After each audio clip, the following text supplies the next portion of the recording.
Ay guys, may pakikita ko sa inyo. Lagi yan dito sa umaga. Laging ganyan namamahin. Bayan.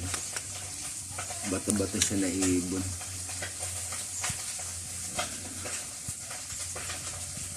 Ayan siya. Lagi yan dyan tuwing umaga. Nakikita lagi pagka nagluluto ako. Ngayon ko lang naisipan siyang i-video. Maganda siya. Diba? Ganda niya.